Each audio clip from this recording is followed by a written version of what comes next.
So welcome everyone to Streaming Media East, first full day. I'm Jim Lauterbach, CEO of Internet Television Network Revision 3, and we are going to be talking a little bit about YouTube's new content channels and talking about which ones are working, which ones aren't working. Let me first introduce the panelists, and I'm going to give them a chance to give a couple seconds on what they're up to, and then we'll jump into it. We've got 45 minutes, and a lot of it is going to be very hands-on, really looking at things that are up there and figuring out what's working and what isn't. And I encourage everybody to be interactive. If you see something you like or don't like, think somebody's doing something well, raise your hand or just speak out. Again, it's a great group over here, but there's a lot of great expertise in this room, I know. So let me just go down the list here. John Evershed's a co-founder and CEO of Mondo Media. If you don't know Mondo Media, Happy Tree Friends and all those other things, we can talk a little bit about it. But awesome company doing animation, half on YouTube, half not. Josh Cohen is the co-founder of TubeFilter. If you're not reading TubeFilter every day, you do not know what's going on in the internet video space. And then Paul Contonis, who is Chief Marketing Officer at Outrigger Media. It said in the book that he was at Digitas, but I guess something changed. And we might hear a little bit about that. Paul is also the chairman of the International Association of Web Television, IAWTV, a great organization that if you're involved in the internet digital video space, you definitely want to be a member of. So what I want to do real quick is just give these guys a couple secs to talk a little bit about what they're doing, and then we'll jump right into it. So, John, want to kick us off? Yes. Okay. So my name's John Evershed. Again, I'm CEO of Mondo Media. We're an animation channel for teens and young adults with a pretty big footprint on YouTube. We've done about 1.5 billion views on YouTube so far and counting. The content is somewhat similar to Adult Swim or Fox's animation domination block.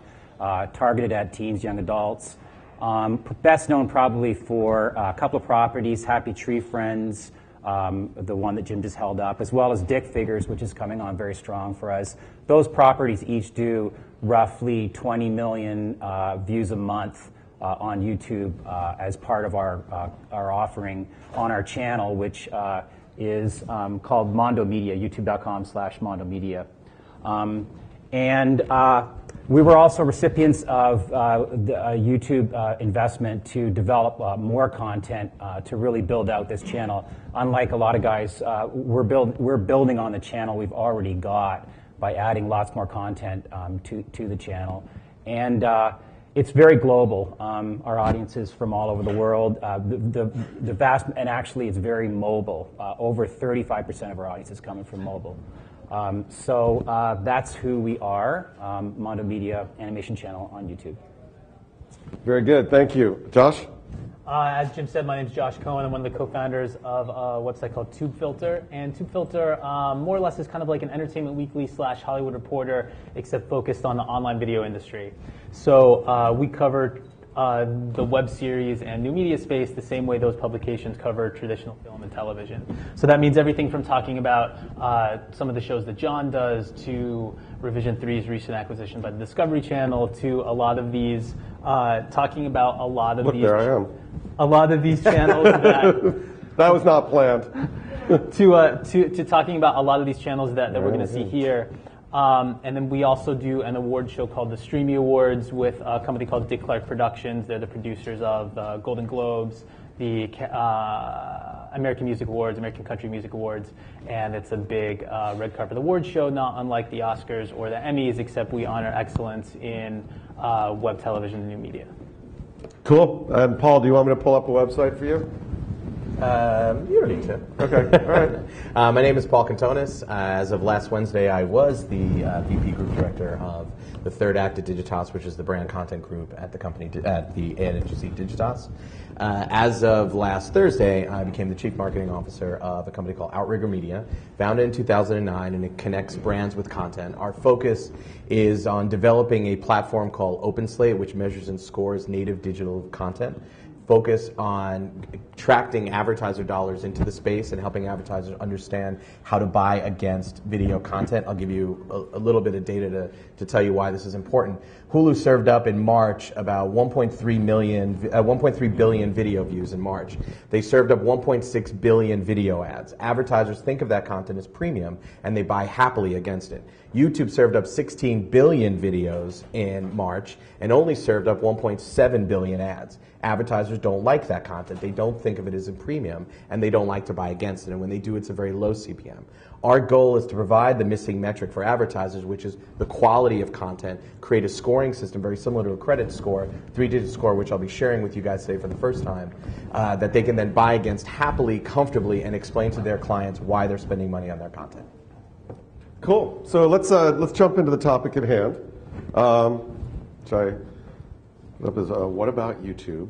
And y'all know that YouTube about last October funded about 100 channels, spent 100 million, 200 million. I don't know. Josh, what was the final amount they spent? You guys reported on it. I mean, they all reporting says 100 million, but rumors and people close to the source say anywhere from like upwards of 2 to 250 million. So a lot of money. Additional 200 million on marketing it. Right, and then more on marketing. You know, and we're starting to see them come out. About half of them are coming out. I think as you see the channels that start to come out, a couple of them are becoming clear successes.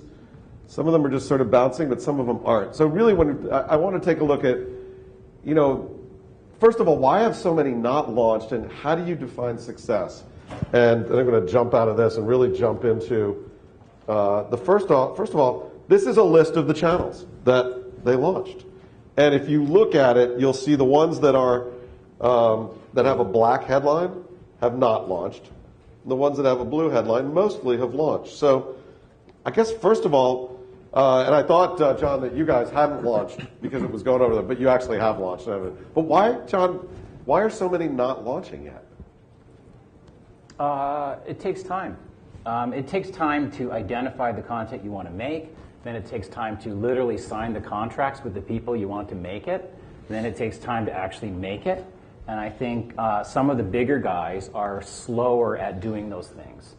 Some of the smaller guys that are more fleet-footed and maybe had something going into it, either they were a pre-existing channel or they were a smaller company just focused specifically on this space. Mm-hmm. I think they had more likely the ability to get up and live. It does take. We do animation. Like if I want to make an animated series, it probably takes me, you know, a month or two to get the guys signed. It takes me a month or two to get the first episodes up. And for all intents and purposes, we launched in January. We're now in May, so you know I'm barely launched. Yeah, Josh, when you talk to a lot of the creators, any thoughts on why so few, not so few have launched, but there's a bunch of them that haven't? I think YouTube is its core technology company, and it's making a shift pretty dramatically into being an entertainment and a media company. And I think it's having some growing pains in that shift, so that when they say they're going to have a $100 million initiative to fund 96 some odd channels of premium content, that doesn't happen overnight. It's just taken a lot longer than I think they initially anticipated. Paul? Well, I've always known it to be a rolling process. So $100 million wasn't spent in 1 week. It was spent over a considerable amount of time. There was no set dates on when that money was going to be given out and who was going to be given the channels. And I've always known from the sales end of things, being at the agency, we were always getting presented the sales strategy, and it was always on a quarterly basis. So there were groups of channels identified to be rolled out at different times. The next big rollout will be in the September-October time period, just before Q4 will be the next big flush of channels coming out there. All right, so Paul, you've been on the advertising side, and you've been talking with YouTube about this. How are they defining success? How do they talk about that to you guys? What makes a successful channel? Well, I think in their mind, success is already done. They've already succeeded in what they were planning on doing. Well, no, but that's a bullshit answer. How do you define success for an individual channel? We're here talking about successes and failures on 100 channels. Sure. How do you define success for an individual channel? It's not launch, right? Well, it's definitely not launch, but it's changing perception. The number one reason why this money was spent was to change perception about YouTube as being a place where you could find premium content. You see how poorly they monetize the inventory that they have, and this is the first step in doing that. Ideally, they want to be able to sell out all the inventory on these channels and help it to sell other inventory. When they first went out with their sales, their packing ratio was about 10-to-1, which meant that for every dollar you spent on Geek and Sundry or SourceFed, one of the top channels that they have, $10 was spent on channels that were just within the category that you didn't want to buy. Right. Very similar to a network sales strategy. You can't go into Comedy Central and say you're going to buy South Park and only South Park. You can't go to Adult Swim, John, you brought up Adult Swim, and say you're going to buy Family Guy. Cartoon Network can't do it. You have to buy across the whole network, various day parts. That's what they did. So these are meant to be the drivers for that content. So what you're saying is that these channels don't actually have to get any views. The fact that they're out there and exist is the most important thing. Ideally, yes. Secondarily, no, they do need views. Yeah. At the end of the day, they have to create inventory because they have to monetize that inventory. But if they can monetize a hell of a lot more of their inventory overall, the channels don't want to hear this because the channels have to recoup basically that money. So they don't want to know that the YouTube is using them. This is one of the big issues that it's going to come out. Is YouTube is using them to drive other inventory and giving them less money, which basically means that they're not going to recoup as quickly. So, John, you feel like a Corvette in the showroom when people are buying Corvettes? Do I feel used? No, I don't feel used, actually. We already had quite a bit of momentum on YouTube. So the nice thing about those deals is we own all the IP. So we can do anything off YouTube with it, or we could even convert the deals into making. If we've got a hit, we can make them ourselves and take them outside of the YouTube deal. That's a pretty nifty deal. You can't get that type of deal in Hollywood anywhere, where you own the IP and you can go off. YouTube has a holdback of 18 months on all the content in that $100 million or $200 million or whatever it turned out to be. So I don't feel that. I do think though that. YouTube made the shift from okay, we need to get all this premium content on there, right? I think the YouTube sales force now has to make the transition. Like they just had a very flashy upfront here in New York a couple of weeks ago, right? And I thought they did everything right at that upfront. Like if I was a buyer there, I would look at that thing and go, damn, YouTube, I've got to be on YouTube. This is a big deal. Yep. I think it's a little overwhelming for buyers. But I think the final challenge now is to link up content, the perception of value of premium with the advertisers. In other words, I'm a channel on YouTube. I haven't met anybody in sales. Literally, I've not met anybody in sales. I've met them at cocktail party. But I mean, so I think that final piece is YouTube actually coming to grips with the fact that they're selling sex appeal, and they're all spreadsheet-driven guys, and they're all PowerPoint guys. And I even had an interesting conversation where I was trying to sort of get them to come to a screening for a piece of content that I'm pretty enthusiastic about. And they were like, well, just send us the deck.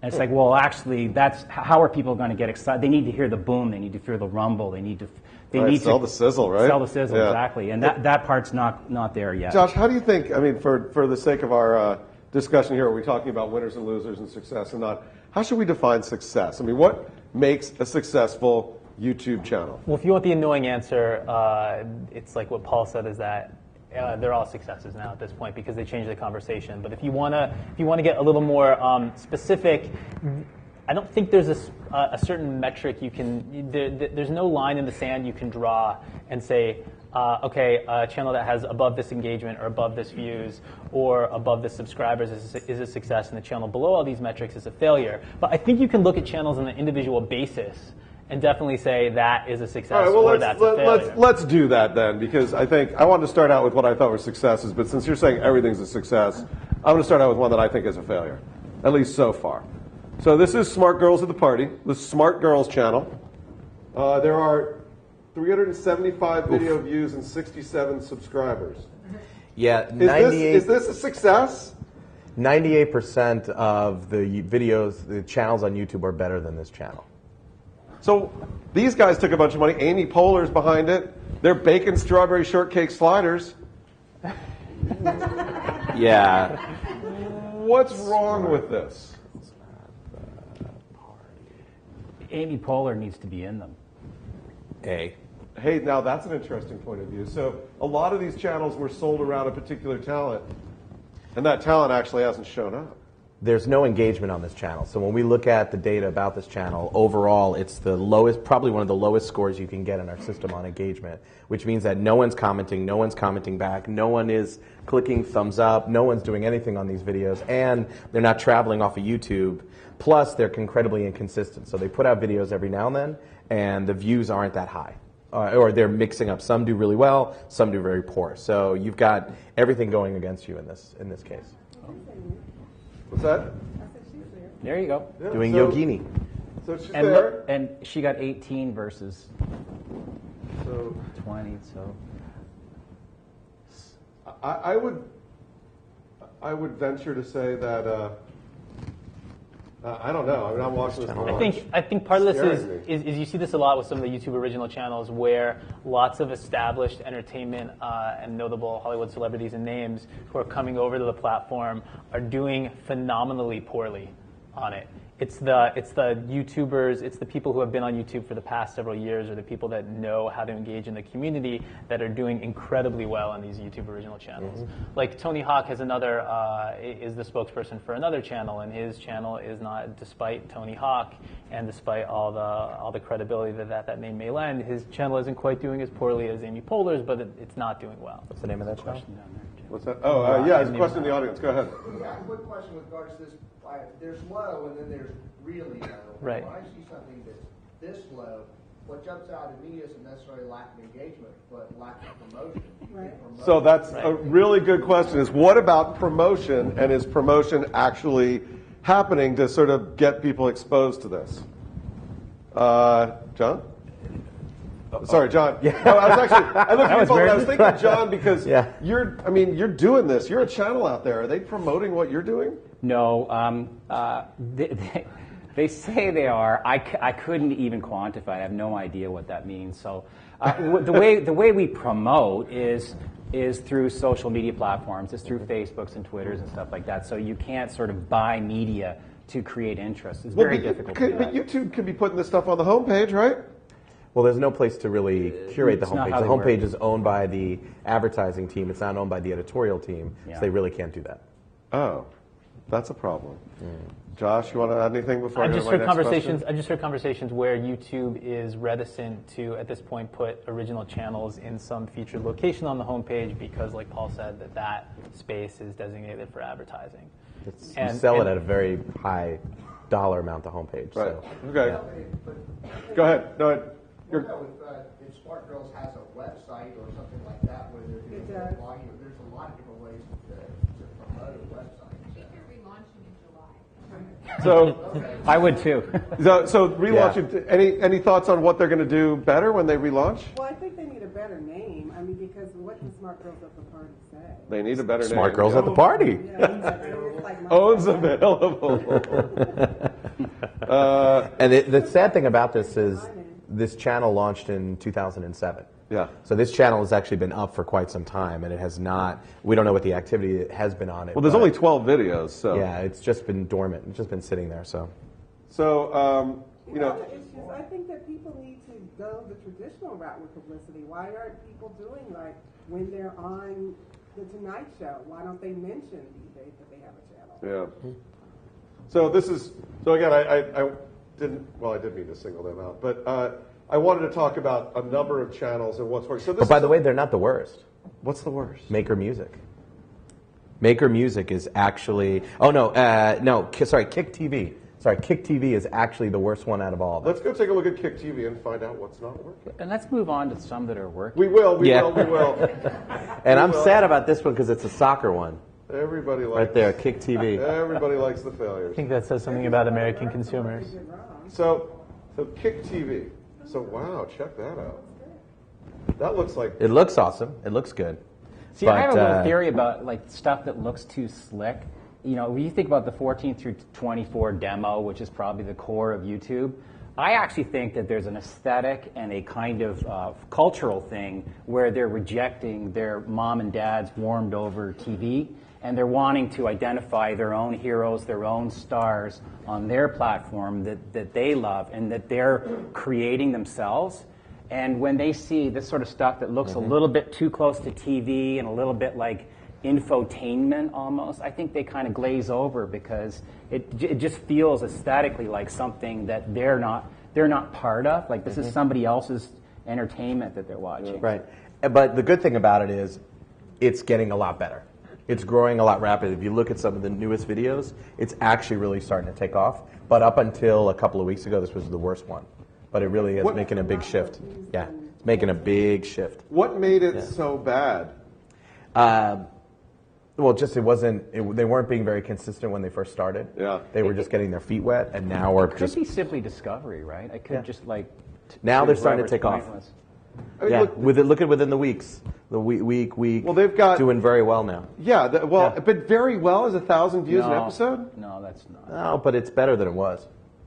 That's not. So, yeah. Yeah, it certainly is, but But it's this still is an not going to example that pay you can back turn- anybody's money. This is an example where you can really turn them around. Yeah. I think that's the key thing, is that just because it's where it is right now, you can actually turn the channel around.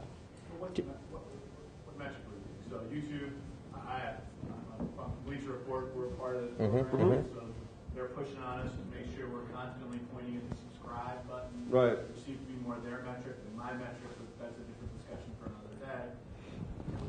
What metrics are you playing against Kick TV that tells you from bad now to good? I can tell you what I look Go for. for it.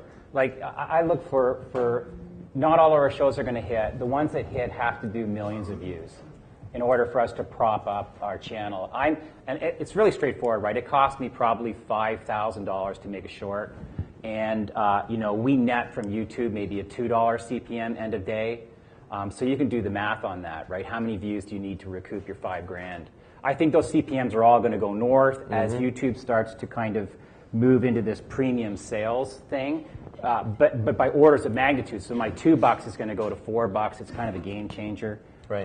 And that's sort of some of the simple math about what are meaningful numbers on YouTube. Now I'm spending $5,000. There's probably some people that spend $1,000 per short, and there's probably some people that are spending oodles of money.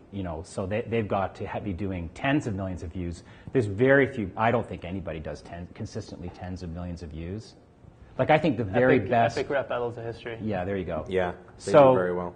Rooster Teeth does but very even well the best video bloggers do sort of 3, 5 ERB. million. Check out the channel, kind of thing? ERB. Yeah, 3, 5 YouTube, million? ERB. Right, like Phil DeFranco or Yeah. Ray William Johnson will get 1 million, 5 million. Yeah. Smosh is up there. Yeah. Yeah. Smosh. Well, I think you got to look at your channel in particular, Bleacher Report. You're above the average of the sports category. You're above average of the top 10,000 producers, and you're fairly consistent in the content that you're producing. So that's going to be helpful. Your engagement's a little bit lower compared to everyone else's, but you raise that number, and you will start being a higher performing channel for advertisers to look at and go, "This is premium content I need to be involved in." You mentioned something too. You were talking earlier about the Young Turks, which is a news-based offering, similar to you guys in that you're sports folks, right? And they did, interestingly, they didn't have a big subscriber number relative to their views, because if you're just coming to watch the news, you're probably using keyword search or something to get there. And it might be something similar for sports where subscribers aren't your driver. It's helpful. Right. Once you own that subscriber, you own them, but it's not the whole game. Yeah, and our driver's currently our site, right? Right. Right, use the site, yeah. Unique, so, Yep. Yeah. And you're doing about 2 million views a month right now on YouTube, and about 18,000 subscribers. So.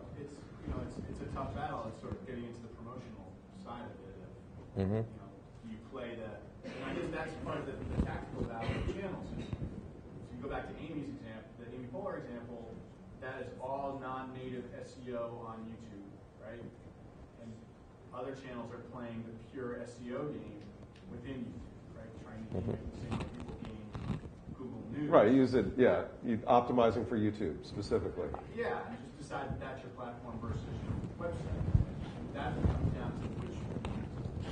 Well, it is your platform. I mean, look, YouTube is your platform, and that is, in many ways, what you should be optimizing for. Let's take a look at really one of the clear successes here. Did you track Ellen at all? SourceFed? Have you been tracking? Yeah, so this is SourceFed, and this is from Phil DeFranco. Something interesting that he's doing that a number of other channels, or that I've seen not, he's got one show, one thing, one channel versus multiple shows per channel. But, if you look at the videos that they've done, and I'm just going to take a look at all the uploaded videos, he's doing 100,000, 128,000, 135,000, 140,000 per video, which is huge compared to everybody else. So what is he doing right? I think this is an example of what I said before of where you have a native YouTuber like Phil DeFranco who has 2 million views, who's been on YouTube, who was one of the first 10 actual YouTube partners to split in the advertising revenue. And so then he knows how to do this. He's been making a living out of this for literally the past 5 years. So when he gets some funding to create a new channel, it does way better than anyone else does. I think this is probably one of the top ones out of all the originals. He's on number one. He's on pace. He's been live for 3 or 4 months now. He's on pace to break 100 million views sometimes next week. But it's interesting that, so you look at SourceFed. SourceFed has 400,000 subscribers. You look at Phil DeFranco's channel, SXE Phil, has 2-point-something million subscribers. Granted, that's been around for a lot longer. But even that transition rate from his old channel to his new channel from a native YouTuber, he's just getting a fraction of the subscribers that he had on the other channel. So imagine how difficult, if that's that hard for him, if he's only getting 20% of his subscribers to transfer over to his new channel, imagine how difficult it is for some of these Hollywood celebrities who don't have people who are already viewing their content on YouTube. Imagine how hard it is for them to drive traffic. He announced this channel and had 50,000 subscribers before he put anything up. Yeah, it's So been he had a little around bit for of a head year. start. It actually launched April 25th in 2011. It is the top percent of all the measured channels right now. Its consistency is absolutely through the roof, 90 out of 100 in consistency, which means that he's regularly producing videos. Yeah, they put 2 or 3 videos getting- up every day. It's a regular Consistently. schedule, incredibly high engagement, and the videos are traveling way off of YouTube on Facebook and Twitter. So social is a very big part of it, and consistency is Well, and some of the things that he's doing that's good as you look at this is he's very timely. So his thumbnails are good. I mean, he's got, the kind of attractive thing going. Every now and then he talks about sex, which is good. And George Bush, which I guess does okay. It feels like Huffington Post headlines. Well, if you think about it, let me go back towards the stuff that he did on Friday. He was doing Tim Burton's Dark Shadows. So when the movie came out, he had stuff on it. When there was something big going on, they've got something happening. He's using the SF for SourceFed as a logo that he's starting to put out there so that when you see this show up in your feed when you log into YouTube, you're like, oh yeah, I like SourceFed, I'll watch that. So a bunch of really good stuff. And if you take a look at one of the individual episodes, everybody loves Nazis, so killing Nazis is great. So that's going to get people to click just starting off. But if you look at, I think it's really interesting that every single one of his videos, at least the ones I've seen, he's put at the top of the description, order your posters. So he's actually monetizing in definitely interesting ways. Yeah. Other thoughts about what he's doing right? John, what do you think? Oh, I think it's your point, which is the guy had a huge footprint already, and he's leveraging that. I think you can almost correlate, like, how much does somebody's dinner depend on them being successful on YouTube, right? So Amy Poehler, I love Amy Poehler, by the way. I don't know why I'm down on her, but it doesn't matter to her whether this is a success or not on YouTube. It matters to Phil, and it mattered for a long time, and he's just really good at it. And look at his tags. I mean, he puts his own channel in the tags, right? So that's a great thing. But he's got all the tags about all the video games that people are searching for. He's got his own tag. But he didn't overdo it. Right. He didn't So overdo he's got it. the main exactly. ones you need to find. And then look at the description, bless you. The description has so much stuff in it that you can, activate on. Why do you think he put this tag in, which is basically the date it was released, that SF for SourceFed? So you can search for all the episodes he's put out by date? I don't know. I don't know. I'd like to ask him. There was a question out here, by the way. Yeah, go ahead. What's the relation of these options with linear television, traditional linear television? Are they substitute, complementary, cross-promotion, no relationship at all? How do these channels relate to linear television? For viewers or for creators? For viewers and ultimately advertisers. For viewers and advertisers. You guys want to take that? I noticed that the latest research is showing that the session lengths are growing online. Mm-hmm. I think they're up to, I want to say, 6.5 minutes from... You guys had it on your home. They're up to 6.4 minutes from 5.2 minutes last year. Yeah. And I actually think that's a pretty big jump, and it'll hopefully keep growing. So I think overall, as tablets become more predominant, I mean, already, like I mentioned earlier, 35 to 40% of consumption of our video is on a tablet. And I think that's a better viewing experience because you're more relaxed, you're not sitting at your desk, it's more of a casual experience, I guess. So I think tablets are probably the big game changer, and then the really big one is over the top. However that evolves, it's not clear at all yet to me. But I think it's sort of that pathway, tablets to over the top, that increases the session lengths and allows us to start doing longer form content. So from the studio standpoint, they're mostly looking at as extensions of the brands that they've created on air. CBS is really leading the charge in web originals along with NBCU, which is a little bit different from the NBC content. And they're willing to do some more web originals, brand funded mostly. From a advertiser perspective, if we can buy, or if an advertiser can buy on air and online, the brand metrics improve substantially and it's a better buy overall. So advertisers are now looking to buy the complementary content online. The value has to be presented on why native digital video, this kind of stuff, is even better than what's on air, and that the opportunities are even better in its premium content. So we're in a little bit of a shift right now. Yeah, you gotta believe eventually someone will be watching regular television on a platform and in real time shift over to this and go back and forth. So that surfing will occur simultaneously. Which is what happens now. Everyone watches TV and has their iPad open, their laptop open, they're using their mobile phone. The only thing is that the big change that John was saying with an iPad in particular, it's shifting to a first screen type experience. Whereas laptops and phones are a second screen where you want little bits of information, little hits, a little interactivity. iPads, people tend to watch like they do TV. For an advertiser, there's a disconnect in the metrics in linear television and the metrics here. Yeah, and the metrics online are a hell of a lot better than the metrics on TV. Well, and a lot of that engagement and the other things that we're starting to work on, I mean, that's some of the stuff Paul's company's working on, and some of the stuff you see Comscore and Nielsen trying to get a handle on as well. There are great communities being built with great engagement that are great for advertisers. It's just we've had difficulty as an industry really communicating that out. That's changing. Yeah. We've got a bunch of questions. I'm going to go to this gentleman in the back over here. And Tim, I'll get to you, and then I'll get over there as well. I don't understand the difference between these content channels and a regular branded channel. So it's a good question. There's between a content channel, a branded channel. I want to expand it a little bit. This is something that I wanted to pursue as well. Remember when we looked at SourceFed, and SourceFed was one YouTube channel with one stream of content, and it's kind of a show. I mean, YouTube uses the word channel, and I think they use it incorrectly. And for a long time, we've been told, and we've seen, and I think everyone has sort of had one show per channel on YouTube. Now, if you look at a lot of these new funded channels, they're coming up with multiple shows inside of a funded channel. So I've got Nerdist up, and one of the arguably more successful of them, they've got All-Star Celebrity, they've got Face to Face, they've got 4 Points, they got Ain't It Cool, they got Justin Willman's Magic Meltdown. These are individual shows on a single channel. Josh, what do you think? You've seen it both ways. Which one works better, and why the shift? I think the shift was that they needed to substantiate their YouTube paying them six-figure checks, and that they needed to produce a ton of programming in order that will hopefully get a ton of views to substantiate that kind of cash.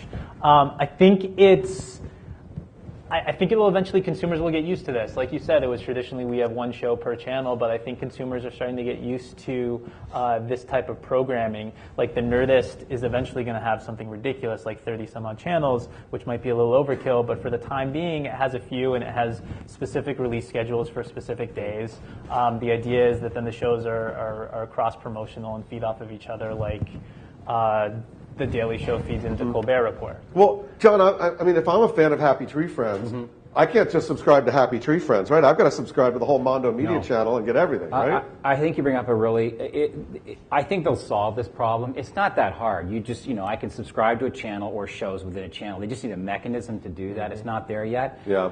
The other weird thing is that if you look at our audience feedback about the experience as a user of multiple shows on our channel, is they hate it.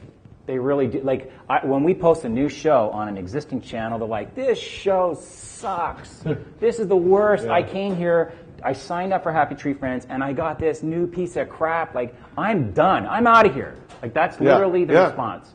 So there's a whole education tool thing that's missing right now on YouTube that has to happen, because I also don't see the point of running a channel and trying to brand every different little channel and get audiences to them. Like, you want to concentrate your audience under one brand, one roof, just because it's more efficient and you can introduce new content and get continuity and like a rolling flow of content, because IP inevitably goes into decline. Like, not all IP lasts forever, so right. You want to have this kind of rolling audience base you're working with, and I don't think that I just have to believe that YouTube will get better at the tools. Paul? Right. Well, I think you have to start thinking like a network. And your homepage, your channel page, is basically your network page, and it's what's on now, what's live now. You might like Survivor but hate every other show on the network. That doesn't mean you don't turn to any other show. You don't watch Survivor because you happen to turn on, what is it, on CBS, and you find some other show that you absolutely disdain, so you stop watching Survivor. I think that's, it just has to be shaped a little bit better. You have to start training your audience. It's harder with a channel that's been around a lot longer and identified with one main hit to add on other ones. John, I feel your pain. That's a tough one in particular. But for the new ones, I think there's an opportunity to build a brand around a network and create it off a channel, do the series playlist, or go the other way. YouTube gives you the tools to add on the other channels on the side and start cross-promoting and subscribe to multiple channels at once. So you can go either way, whichever way you feel comfortable with. Yeah, I think the interesting thing about it is the way that YouTube works and the way that they've changed things around is, so what you're seeing right here is the Nerdist channel page. But if you look at your personal page, I think you have to think about it from a user perspective. When a user goes to YouTube, and this was a really big change on their homepage. Now, I'm not signed in, but the first thing you see along with the ad is what they call the feed. And it's very much like a news feed from Twitter or Facebook, where if I was logged in, I would see the latest stuff from all the people that I've subscribed to. Mm-hmm. Now, in this case, it's just whatever YouTube wants to send to me. Although they have actually cookied me since I've been on, because I live in California near something called Devil's Slide. They're building a tunnel and it's sliding in. And even though I'm not logged in, and we went to Kick TV, so you got some soccer stuff now? Yeah, it kind of knows that I was there. Yeah, it kind of knows what I've been doing. They think you're a teen. Hot teen site, that would make sense. Right? Stop it. The things that you know about me now. But the important thing is that when you're logged in, the stuff that you've subscribed to will show up here, and I will actually log in. See what I've logged into recently. So you can take a look at me, and you see that I've, Film State, one of our great shows, just released something. I subscribe to Scotty Vest because I like his clothes. But again, the latest things show up here. And if you're a channel and you're pumping 40 things out a day, all 40 of those are going to go into this news feed. And like as not, people are going to unsubscribe. So they'll be like, that's just too much crap. Some porn. So you can take a look at... No porn on YouTube. What's that? This is that porn gateway section. Yeah, that's Phil DeFranco. Phil writes good headlines. See, you would have clicked on that. More questions. Caught your eye. Sorry, I don't want to cast aspersions on you. Tim, go for it. Tim Street. I'm curious about analytics on mobile devices. Are you guys able to break things out and see what's being consumed, especially in live streaming on mobile devices? So YouTube does break stuff out and just puts it in a category of mobile, but that's iPads and phones. So it's a little tough. I think it's averaging around 30% is pretty good, is where you'll probably end up at, is what a lot of people are seeing. But otherwise, what's interesting is the ability to monetize that content is not really there. So on a mobile device, you won't see ads running on things, and that's why YouTube has given you the ability to say, don't play my video on a mobile device. So I think we have a little bit of a ways to go with mobile, and people will really care once you can monetize on mobile. The big roadblock there is iOS, right? The deal that YouTube struck with Apple, it's like this old legacy deal that if you've got an iPhone or whatever, you see that little weird funky TV. That's actually Apple made that icon and controls that relationship. And I don't know that they're going to resolve it. I've heard rumors they're going to, but it's a really big deal. Well, there are no ads that show up. I mean, every iOS view does not get any ads on it. Right. That's why you can turn off those views now. You can say, don't let my content play on a mobile device at all. Right, or on a non-monetized device. Yeah, non-monetized device. Pretty crazy. We have another question. Yes, sir. John, before you mentioned that your content that you're creating, you maintain the IP for it. So that leads me to believe that there is no real channel. So can you just speak a little bit on that? We're all under NDA here, right? Yeah. No, I think this is pretty well known. It's just a holdback for 18 months, exclusive, and then you're free to take your IP elsewhere. But you're also free to make other content based on the IP you've invested in with their content, and go off and invest in it and make it yourself, or use other people's money or whatever to make it yourself. You're free to do that. It's a little counterproductive. I mean, you do have a relationship to manage there, and you don't want to. If I got an explosive hit and said, "Well, thank you very much, I'm going to go make them on my own," I think that would make it less likely I would receive the next tranche of money, which is probably coming here in a few months, hopefully, if we do it right. Yeah. Go ahead. To add to that, then, is it a little bit frustrating to see that, for 18 months, somebody's paying you for content and they're not really pushing it in any way? The question is, so they're paying you to produce content, but they're not actually promoting it in any way. Is that an issue? I don't think it's their job. I consider that our job, and that's our existing audience base primarily. Although we have our own website, I run a syndication network where I syndicate out to 50 million other views a month beyond the 50 million we do on YouTube. So I think that's part of. I don't look to them to promote our content. I think part of the problem with that is again, YouTube was traditionally a technology company, and now it's transitioning into an entertainment company. So as a technology company, and especially after being bought by Google, it was all about analytics. There was no human involvement. All the curators of YouTube were either YouTube didn't have any human curatorial process after its acquisition, and now it's just starting to bring that back. But YouTube's still kind of struggling with the idea, well, what shows do we promote? How often do we promote them? How can we promote these shows and not that shows? Because at its core, it still wants, it got to the position it's in because everyone uploads their videos there, and because everyone has the opportunity to be the next Phil DeFranco. So I think it's having a difficulty navigating this new relationship with being a content creator, but also being a technology company, and also being a place where the stars of tomorrow are going to get their start. We have time for one more question. Somebody who hasn't asked a question. Go ahead. Sorry. How the panelists kind of compare and contrast what your audience kind of here and why they've been arguably fairly successful relative to some of the players here in this case? So, Funny or Die, anyone want to take that on? I'll pull their site up. Their channel up. That's largely like a star-driven vehicle. It's a show. It's a playground for really rich, fantastic comedians and all of their poor friends to play around on, and they're not. If you ask them, they're not even that focused on profitability or anything. It's really a fun project, an outlet for them to goof around with. That's why I've been told that by those guys. Yeah, I agree. Judd Apatow described it as their treehouse. This was a couple years ago, but I still think that still holds true. They do some amazing, and I think they've since then developed a reputation where it's fun to work with them. I mean, they do some really cool branded campaigns that unique, right? That involve stars like Jeff Goldblum and Zach Galifianakis, and there's a few. There's a one from New Era Caps that involves, I forget their names, but two guys on NBC shows arguing about the Cubs and White Sox. Alec Baldwin. Yeah, that was an earlier one. But they're since they have this reputation, I think they're just able to attract some more amazing talent. It's kind of interesting, right? It's sort of like the Facebook thing. Like, we don't care if we make money. We're just going to make something really great.